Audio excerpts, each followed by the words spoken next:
کیا 13 سالوں میں انہوں نے کوئی ایسا اسپتال نہیں بنایا ہے جس میں ان کے بانی چیئرمین کا علاج ہو سکے؟ آج تک انہوں نے اپنے پینل میں پشاور کا کوئی اسپتال نہیں بتایا جس میں ہمارے جو نوشیروان برقی صاحب ہیں، جو کہ عمران خان صاحب کے بڑے قریبی رشتہ دار ہیں، 13 سال انہوں نے ہمارے ہیلتھ سسٹم کو تباہ کیا ہے. تو 13 سالوں میں نہ ایک اسپتال بن سکا.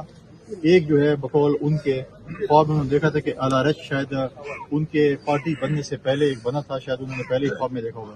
صحیح کہ کوئی خبر میں گورنر راج نافذ ہونے کا کوئی امکان ہے یا نہیں؟ آپ مجھے بتائیں کتنے اسکینڈل ہیں؟ کوہستان اسکینڈل میں ہماری صوبائی حکومت نے کس کو ٹانگا ہے؟ اب میں بیوٹیفیکیشن کا اسکینڈل دیکھ لیں، BRT کا اسکینڈل دیکھ لیں، آپ بلین ٹری کا اسکینڈل دیکھ لیں، سولر پینل کا اسکینڈل دیکھ لیں، آپ مادیات کا دیکھیں، کوہستان کا آپ کے سامنے ہے.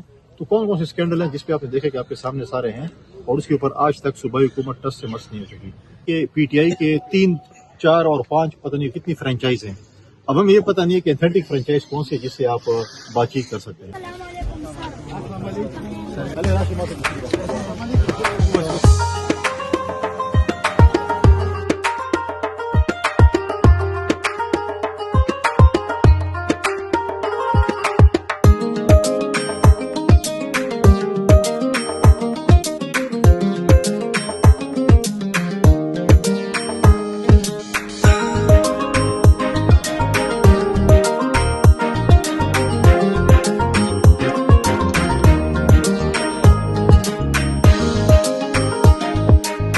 اور اس وقت اب تقریباً 13 سال ہو چکے ہیں PTI کی خیبر پختونخوا حکومت ہے.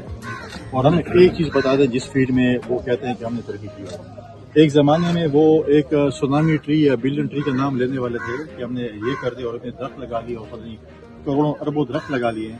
لیکن آج وہ پروجیکٹ اتنا بدنام ہو چکا ہے، اتنی کرپشن ہو چکی ہے کہ آج سونامی ٹری لینے والا کوئی نام ہی نہیں ہے. کوئی CM، کوئی ان کا پارٹی کا نمائندہ، کوئی وزیر، کوئی MNA، کوئی سینٹر نام نہیں. دوسری بات یہ ہے کہ انہوں نے ہمیشہ کہا کہ ہم نے ہیلتھ میں اور ایجوکیشن بڑا کام کیا.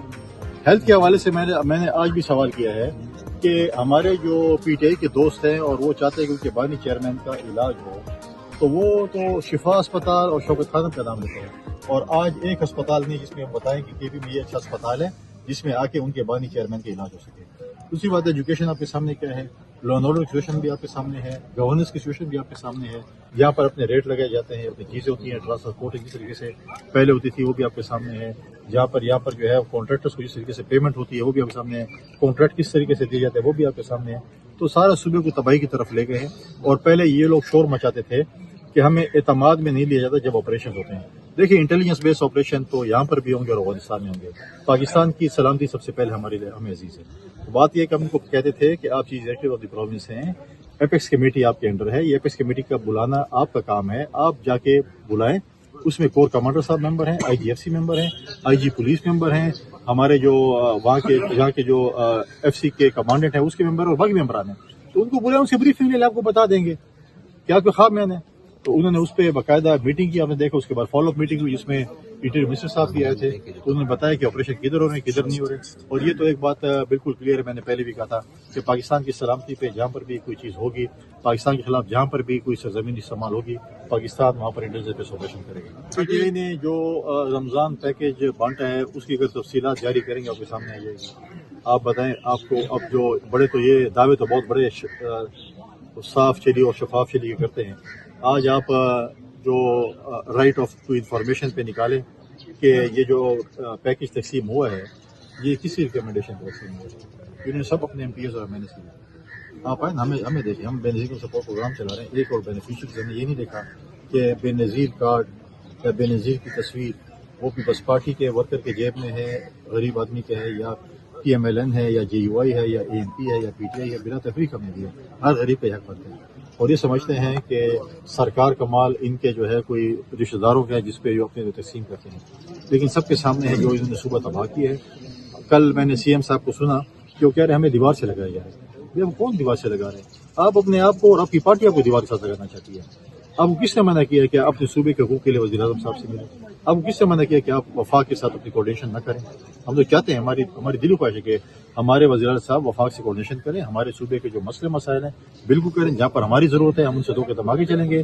لیکن آپ کو صوبے کے وسائل، صوبے کے پیسے، صوبے کی چیزیں دلیل اور دلائل سے ملیں گی. گالم گلوچ نہیں ملیں گی. اگر کسی کا خیال ہے کہ ماضی میں جو گالم گلوچ ہوتی تھی اس سے آپ کو پیسے ملیں گے تو آپ بھول جائیں.